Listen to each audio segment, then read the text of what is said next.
Hi guys, magbablog ako today. Today is Saturday. Nandito yung aking asawa. So, samahan niyo kami sa aming mga ganap ngayon. So, bali umalis kami ng maaga sa bahay. Nandito na kami sa shop kung saan may pinalagay siya sa kanyang truck.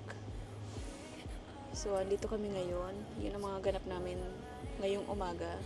So, mamaya kakain kami sa Filipino Food Mart kasi may nakita kami na tuna.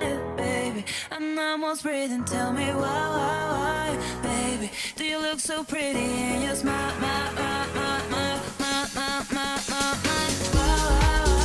baby? Do you look so pretty in your smile, baby? I'm almost breathing. Tell me why, baby? Do you look so pretty in your smile, yeah?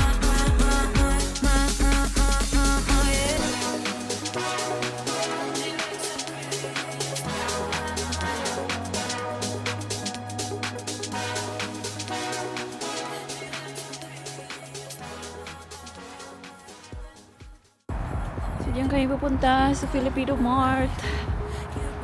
Ang lamig. Sobrang lamig. Diyan kami pupunta, guys. Ano kami dito? Let's eat lechon. And tuna pa. Ito ba yan? Dito kami.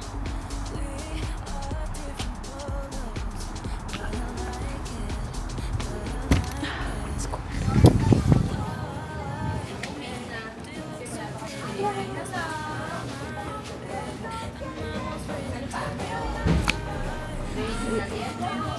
Okay, ano yung ulam niya? What do you want to love? Bicol Express small? This one? Yes. Okay. And what's the other one? Dinuguan. Like a blood. Are you thinking you said you were gonna get a small squid? O, the squid na lang po yung isa. Ano daw? Squid. Oh, squid. Yeah, Ginataan ba yeah, yun? definitely.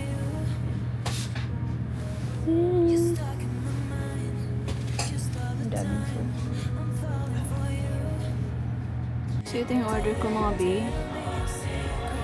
Meron akong tuna pa nga.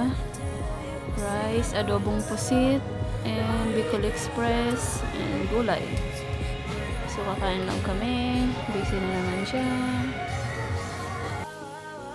Baby, do you look so pretty in your smile, baby? I'm almost breathing. Tell me why, baby? Do you look so pretty in your smile, So mga B, natapos na kami sa Filipino Food Mart. Hindi niya nagustuhan yung tuna pa nga. Kasi malamig. Makano mahaba?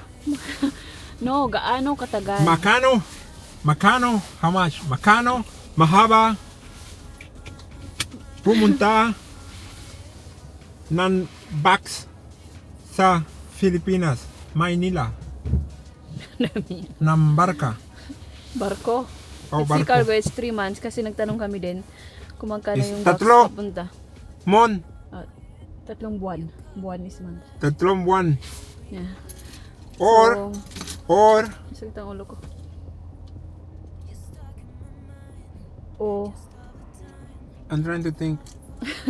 How you say 10? How you say 11? 11. Oh, 12 linggo.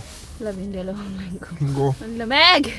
Ang sakit ang ulo ko, guys. Pero, masarap na yung tuna. Kaso, late na kami pumunta. Hindi naman nila ininit yung grilled tuna. So, dinala ko na lang. Initin ko na lang sa bahay. For sure, magugustuhan niya yun pag bagong luto. Pero, nung dumating kami, hindi siya bagong luto. Kaninang umaga pa daw niluto nila. Pinapatry kong painit. Hindi na daw pwede kasi wala sila ditong oven sa kanilang ano. So parang karinderya style yung ano nila, tindahan ng mga pagkain. Masarap siya. Actually, masarap yung pagkain niya. Nandit lang kami ng punta. Kaya medyo malamig na yung mga food. So yun lang guys. Tingnan natin kung saan naman kami mapapadpad. Ngayon, kasi yun lang mga ganap namin. Siguro punta kami ng grocery. At bili ng dessert niya. See you again later. So, we have dessert now after Filipino food. Dinala ako sa Colombian dessert. Ito yung halo-halo version nila. What do you call this, baby? Cholado. Chulado. O raspado. Chulado ang tawag nila dito. Yung halo-halo sa atin. How about this one? The same thing? No, but yeah, I guess yeah, but with maracuya only. Pero We don't have, maracuya. like, mango. Ibang flavor Banana, niya. sweet Pero they banana. call it the same thing, chulado. Pero ito maracuya, para it's really good. It's sour, but it's good. I like the maracuya as well. Ito iba-iba flavor. So, ito yung version ng halo-halo nila, guys.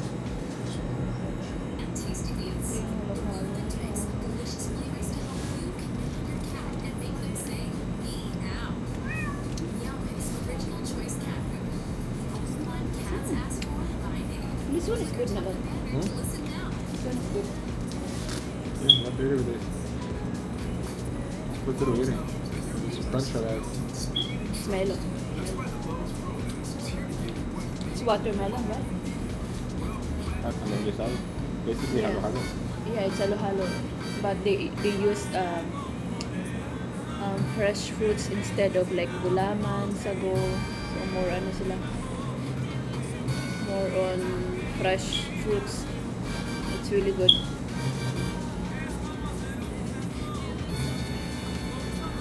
May mix mo din siya. Let's try it.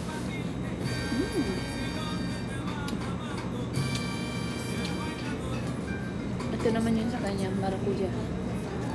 Paras lang di ang tawag, pero ito yung ano. Hindi ko alam kung meron tayo nitong maracuja, pero sobrang sarap niya. Maasim siya. Maracuja. Maracuja.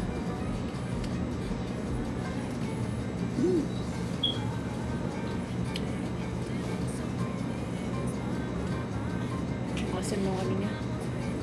Halo-halo niya. Oh. Okay. So, yun. So, mga B, tapos na ako dito. Ito lang yung nabili ko kasi wala silang masyado na pang baking. So, ito lang, kung ano lang nakita ko, yun lang binili ko. So, yun. Uwi na kami. Tulog na yung kasama ko. Nag-iitay ng bongga.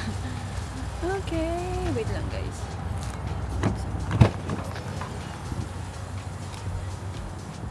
So, hi mga B, kahapon, hindi na pala ako nakapag-vlog. After ko mag-Michaels, pumunta kami ng mall. Kasi naisipan namin bumili na ng mga konting pasalubong sa pag-uwi namin sa Pilipinas. So, nag-iipon na kami ngayon habang malayo pa. So, ito yung mga napamili ko para kay Mudra. Ito pa yung para kay Mother. Kay Mother Nature. No, this one is, hindi pala ito. So, ito yung mga napamili ko. Meron siyang medyas, pang-exercise na mga damit. Tapos may mga sombrero. Mga shoes. Sapatos niya. Bumili ako nitong pang running at pang hiking. Pang hiking pag pumunta siya ng bundok or kung gusto niya umakyat ng bundok, mag-hike siya doon. Meron siya ito pang exercise, pang running.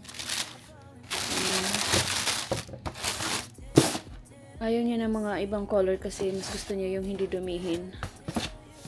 Yung hindi dumihin ang trip niya color. So ito yung pang hiking niya, pang akyat ng bundok.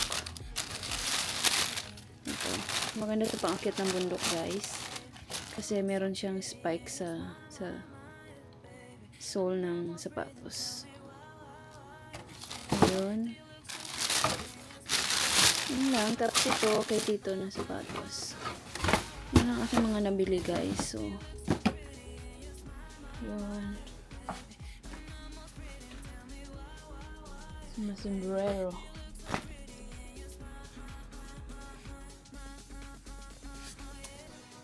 So, yun lang guys, ang aking mga nabili kahapon.